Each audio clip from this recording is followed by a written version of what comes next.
नमस्कार, स्वागत है आपका हमारे इस यूट्यूब चैनल पर। मैं मुनमुन श्रीवास्तव आपका हार्दिक अभिनंदन करता हूँ। आप देख रहे हैं ये दिल्ली विश्वविद्यालय का गेट नंबर 4 है।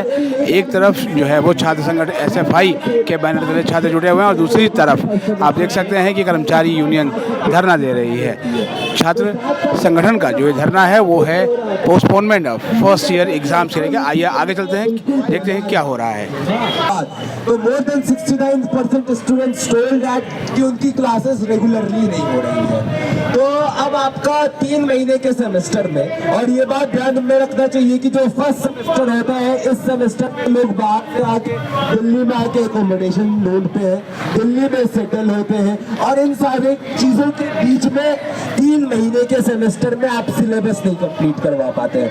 आपके पास पढ़ाने के लिए टीचर्स नहीं थे। हाँ, तो बिना पढ़ाए एग्जाम लेने का जो तरीका है वो बहुत सारे विश्वविद्यालयों में भारत के हो रहा है। जैसे पूरे बिहार, यूपी क्लासेस नहीं लगती है, बस एग्जाम होता है। पर क्या DU ऐसे यूनिवर्सिटीज में से ही एक है जहां आपका सिलेबस कंप्लीट नहीं होगा पर आपका एग्जाम हो जाएगा?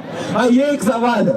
हाँ, हो सकता है कि आपको कह दो कि आपको एग्जाम में ऐसे ही पास हो कर देंगे, पर बात ये नहीं है। आप एग्जाम में लिबरल कॉपी चेकिंग करेंगे या कैटेगरी कॉपी चेकिंग करें? एग्जाम का मतलब होना चाहिए कि पहले पढ़ाए, पूरा सिलेबस कंप्लीट करो और उसके बाद एग्जाम लो। और ये पहला जो है वो मुद्दा है। जो दूसरा बात है IE का, IE में 2 चीज देखने वाली है। एक तो पहले जब किस समय में IE को लाया जाता है। IE को लाया जाता है अनप्लान्ड वे में, वैसे ही जैसे कि इनका पूरा FYUP है, जैसा कि इनका CUET है, और हर चीज जो इनका अनप्लान्ड है वैसे ही ये IE भी लाते हैं।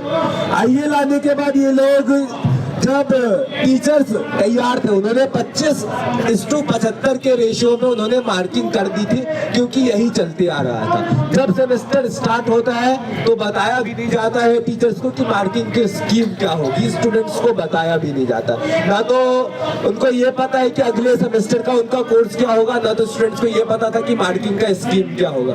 बट टीचर्स अज्यूम करते हैं कि DU यही करेगा क्योंकि पहले यही करता था, और आखिरी में आके कहा जाता है कि देखो ऐसा है कि मार्किंग का स्कीम बदल दिया गया है। तो ये जो लास्ट मिनट चेंजेस है, इसका असर एडमिनिस्ट्रेशन पे नहीं पड़ता होगा, पर DU के स्टूडेंट्स चूहे नहीं, बच्चे स्टूडेंट्स है, इंसान है, जिनको पे असर पड़ेगा चीजों को। हाँ, तो ये समझ, मतलब बार बार जो बोला जा रहा है लैब रैट मत बना के छोड़ो DU के स्टूडेंट्स को, तो वही बात है। तो जो ये अभी तुरंत किया गया है कि आखिरी में बोला जाता है कि मार्किंग जो है वो बदल जाएगा।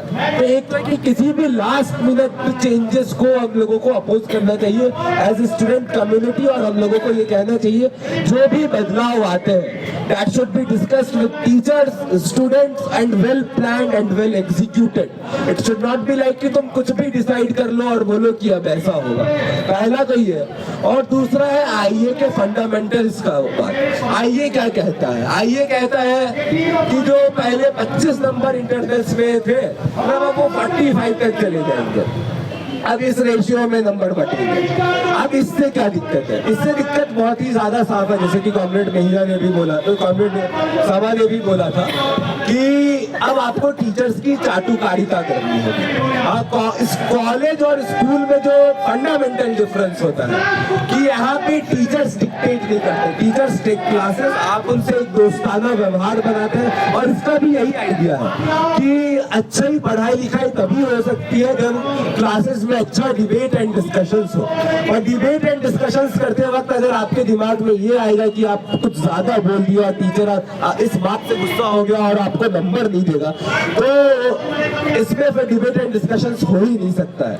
इसलिए जरूरी है, और ये बहुत जरूरी है कि टीचर्स के पास ज्यादा से ज्यादा नंबर नहीं होने चाहिए। और दूसरा चीज है कि टीचर्स इंसान है, मतलब एज कॉलेज स्टूडेंट हम लोगों को टीचर्स को बहुत ज्यादा हाइप पे नहीं चढ़ा देना चाहिए कि वो भगवान होते हैं, और ये सब बहुत अच्छे लोग होते हैं, बहुत इंपॉर्टेंट लोग होते हैं, लेकिन ये नहीं है कि वो भगवान होते हैं। बहुत सारे टीचर्स हैं जो कि अपने पावर का मिसयूज कर सकते हैं। हाँ, और चूंकि वो इंसान होते हैं, इवन क्लासेस में सबको पता है कि कैसे 1-2 स्टूडेंट्स होते थे स्कूल्स में जो टीचर्स के चमचागिरी किया करते थे, और उसके बदले में टीचर्स उनको कुछ कुछ ना कुछ पर्क्स देते ही देते थे, और बाकी का क्लास जो बैक बेंचर्स होता था उनको स्टूडेंट्स को गाली देता था। तो कॉलेजेस को ऐसा स्पेस बिल्कुल नहीं बनने देना चाहिए। और बस ये बात नहीं है, टीचर्स के हाथ में 45 मार्क्स का डीयू में एक्स्ट्रा करिकुलर एक्टिविटीज बहुत ज्यादा होता है, हाँ, जो कि बहुत सारे टीचर्स को लग सकता है कि क्या है, हाँ, पर जो पूरा ड्रामेटिक सोसाइटी है, डिबेटिंग सोसाइटी और ऐसे जितनी सोसाइटीज चलती है उनके स्टूडेंट्स आप ये उम्मीद नहीं कर सकते कि वो सारे क्लासेस को अटेंड करें, हाँ। और उसके बाद खास करके अभी के डीयू में जब सैक और वैक जैसी कोर्सेज आई है, आप बताइए सैक में क्या पढ़ना होता है, वैक में क्या पढ़ना होता है, एनवायरमेंटल स्टडी, जो कि स्टूडेंट्स खुद से भी पढ़ सकता है, हाँ। तो बहुत सारे स्टूडेंट्स वो कॉलेज में आके डिसाइड कर सकता है कि वो कोड की 3 क्लासेस लगाएगा, सैक की 1 क्लासेस नहीं लगाएगा, क्योंकि उसमें उसको इंटरेस्ट नहीं है। और जब आप इंटरनल्स के ज्यादा मार्क्स देते हैं तो फिर उसमें दिक्कत आती है। और जो फिर तीसरा प्रॉब्लम है इंटरनल्स का, वो ये है कि डीयू का स्टूडेंट टीचर्स रेशियो बहुत ही अच्छा नहीं है। एक क्लास में 80 स्टूडेंट्स पढ़ते हैं और रामजस के पॉलिटिकल साइंस में 110 स्टूडेंट्स पढ़ते हैं, जी में भी ऐसा ही रेशियो है। तो ऐसा जब रेशियो हो आपके क्लास का, तो आप इंटरनल्स में किस बेसिस पे मार्क्स देंगे? क्या 110 स्टूडेंट से इंटरैक्ट किया जा सकता है? क्या 110 स्टूडेंट्स के साथ आप डिबेट एंड डिस्कशंस कर सकते हैं? हाँ, अगर ये लाना भी है तो वैसे आप टीचर्स और स्टूडेंट्स का रेशियो 1:30 का कर दीजिए, 1:25 का कर दीजिए, जहाँ पे अच्छा डिबेट एंड डिस्कशन पॉसिबल है। उसके बाद आप आईए में चेंज करिए। तो जो आज प्रोटेस्ट है वो बेसिकली 3 चीजों पे है।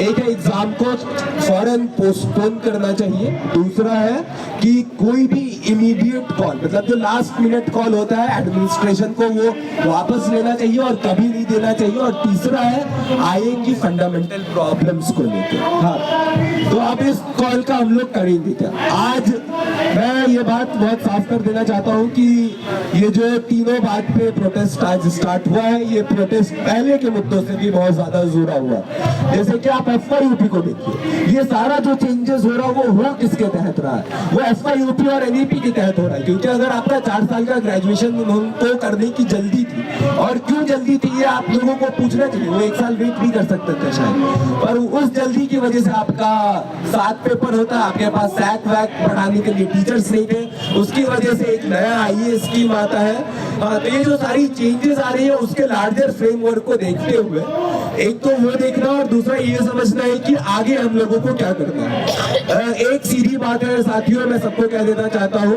कि कोई भी मूवमेंट एक दिन में खत्म नहीं हुआ है, और हम लोगों को भी ये उम्मीद करनी चाहिए कि ये मूवमेंट भी एक दिन में खत्म नहीं होगी।